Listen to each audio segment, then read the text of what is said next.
マイクロソフト365を導入したのに、もっとみんなで使えると思っていたのに、そんなモヤモヤ感じていませんか？ワークショップも開いたし、トレーニングもしたのになぜか使いこなせた感じがしない。そう感じている人、実はとても多いんです。はじめまして、サワリーフの沢本です。昨年までマイクロソフトのカスタマーサクセス部門でさまざまな企業の DX 推進やマイクロソフト365の活用を支援してきました。この動画では過去に僕が見てきたなぜ DX が上手に進まず停滞してしまうのか、その背景にあるものやその理由を紐解きながら何を軸に進めたらよいかを沢本式という視点で分かりやすく解説します。では早速本題に入っていきましょう。ツール、プロセス、文化。僕はこれをツール、プロセス、文化という3つの視点で見直すことが大切だと考えています。ツール。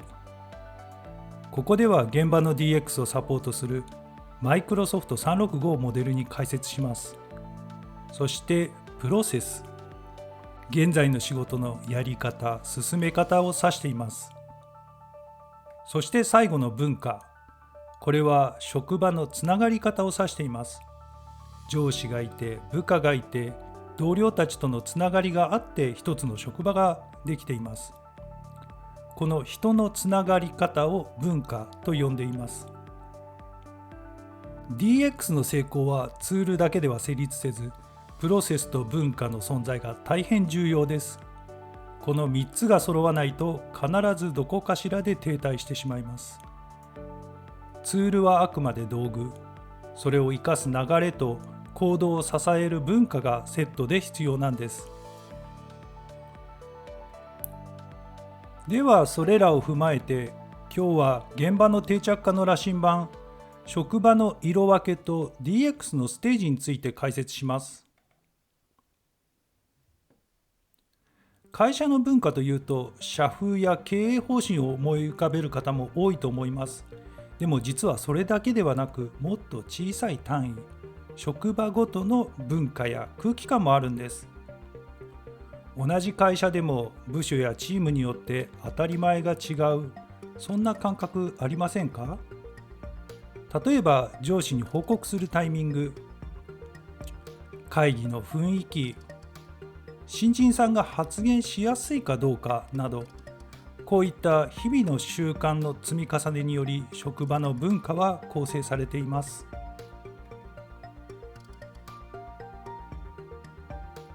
こちらは私がティール組織という考え方をもとに整理した職場の文化を5つの色で可視化したモデルになります。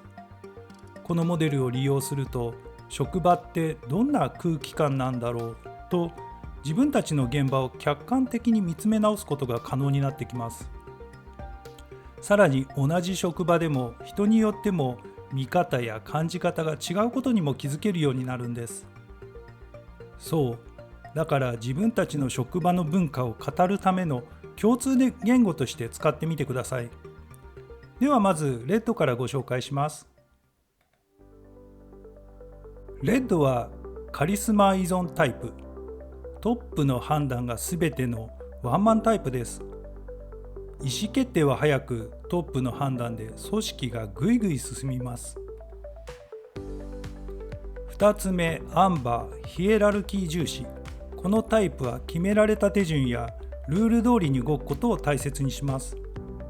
役割や階層が明快で、誰がやっても同じ結果になることを目指していて、個人のやり方より全体の標準化を大切にしています。そして3つ目がオレンジ、成果主義、競争型。成果や数字が評価の軸で、個人のパフォーマンスが重視されます。結果を出す人が評価される世界で、周囲はライバルとして意識されやすくなります。4つ目がグリーン、協調、チームの成果重視。このタイプの関係性は一緒にやっていくという空気が強く、お互いの気持ちや状況を気にかけながら丁寧に合意を作っていきます。そして最後が TEAL、自己組織化。ここではメンバー同士が対等、役職ではなく自分で考えて行動する、臨機応変に自分の役割を自分で引き受けるという関係性が特徴です。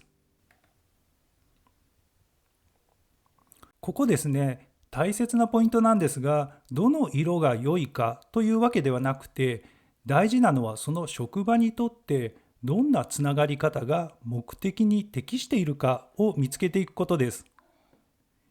色を見て、うちの職場はグリーンを目指すべきだと思った方もいるかもしれません。でも実はどの色にもその職場の状況に合った役割や強みがあるんです。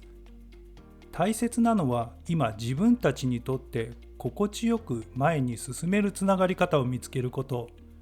さていかがでしたでしょうか。あなたの職場は何色でしたか。また定着しない現場は何色だったのでしょうか。では続けてもう一つ、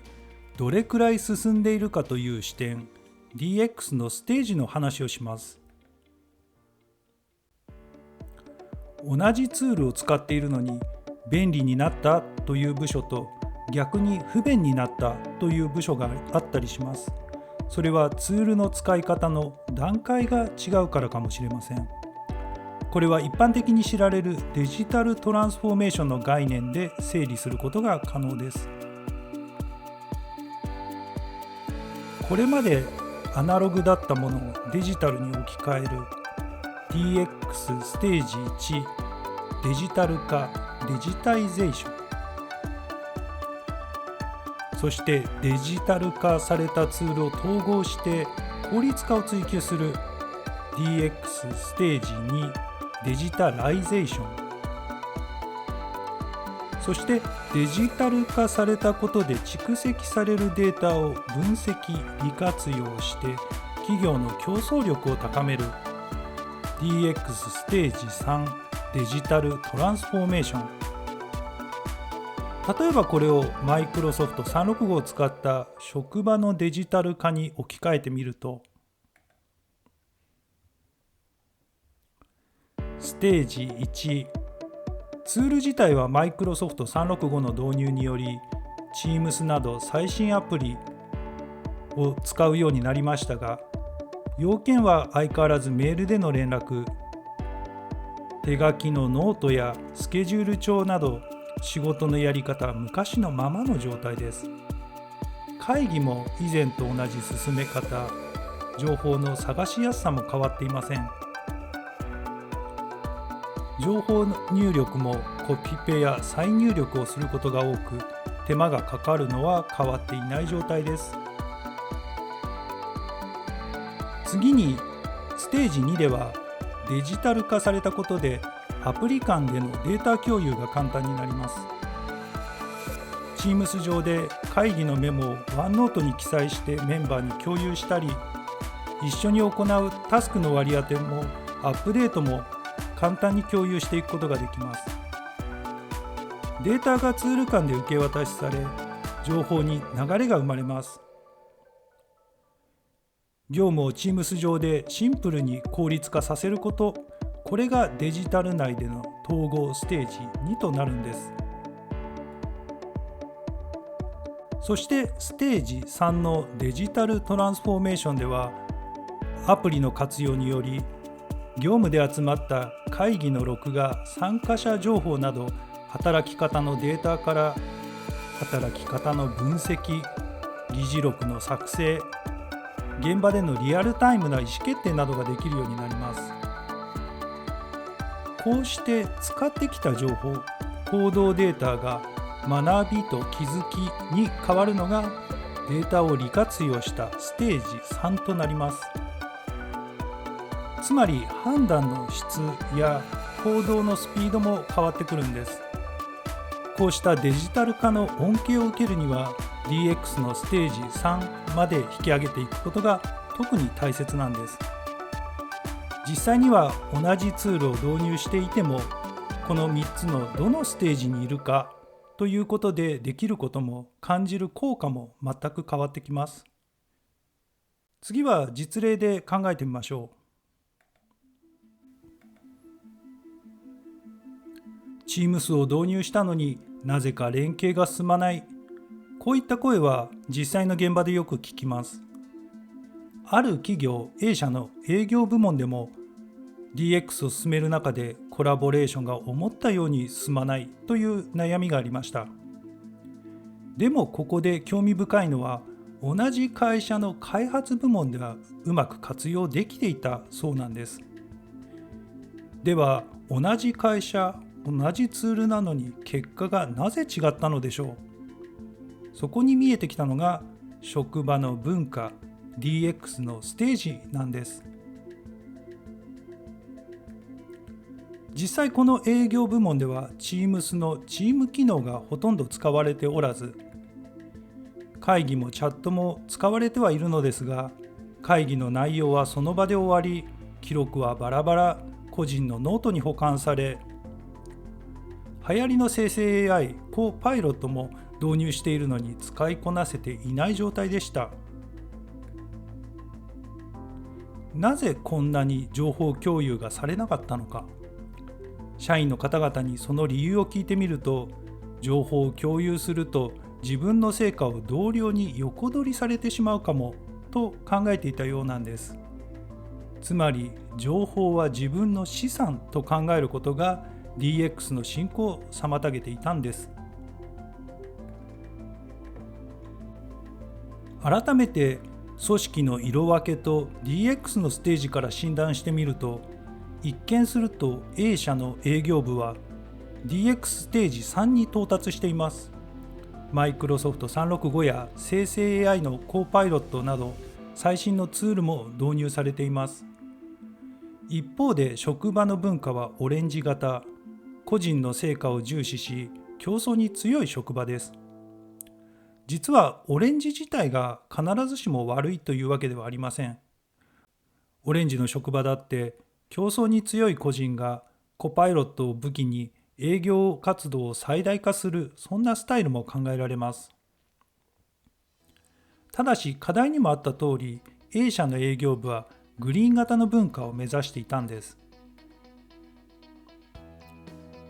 横のつながりや自然な協力関係があって情報が出し合える、そんな職場です。でも実際にはなかなか進まない。同じ会社だから、同じツールを使っているから同じ結果が出せるというわけではないのです。業務の内容や同僚との結びつきによって組織のつながり方は変化します。お互いを尊重しつつ理解を深める必要があるんです。だから結局のところ大切なのは、仕組みを上から与えるのではなく、現場のみんなで一緒に作っていくということなんです。いくら便利なツールやルールが導入されても、今までの業務と比較して見直しを行わなければ、どこかにやりにくさが残ってしまいます。そこで役立つのが今回紹介した DX のステージと組織の色という2つの見方です。このオレンジ型の職場がグリーン型を目指すのであれば、グリーン型を研究してみると実はヒントが見えてきます。例えばチーム成果が重視される職場になるのであれば、個人だけではなくチームの評価軸を取り入れたりとか、安心して情報共有できるよう共有のルールを整備したり、共有したくなる仕組みとしてちゃんとありがとうを言う習慣を作るとか、そういう対策が考えられるようになってくるんです。また DX のステージだって、Teams 上で議事録を作成して毎週の見直しを簡単なシンプルな動線に作り変えるだけで、最終的にコーパイロットが次のアジェンダはこれにしますかと自動的に提案してくれるようになったりします。それにより、この仕事コピペしなくなってよくなったなですとか、持ち回りの議事録作成の宿題がなくなったなとか、こういった自然な流れができてくると、意味のある DX を進めているなということを感じられるようになるんです。だからこそ他人任せにせず、自分たちの仕組みをみんなで考えてほしいんです。対策を外から与えるのではなく、うちの職場にとってこの考え方ってどうだろうって語り合うこと。ステージも色も正解はなく、語るための問いとして使ってほしいんです。そのためにもぜひこの羅針盤を使ってみてください。DX の成功の鍵はツール、プロセス、文化、この3つがバラバラにならずちゃんとつながっていること、そしてそのつなぐ力になるのが現場の声、現場の対話、現場の小さなアクションです。じゃあ今の自分の職場はどんな状態なんだろう。そう感じたらぜひ自分たちの立ち位置を知るところから始めてみてください。今回こちらに沢本式職場の DX 診断をご用意しました。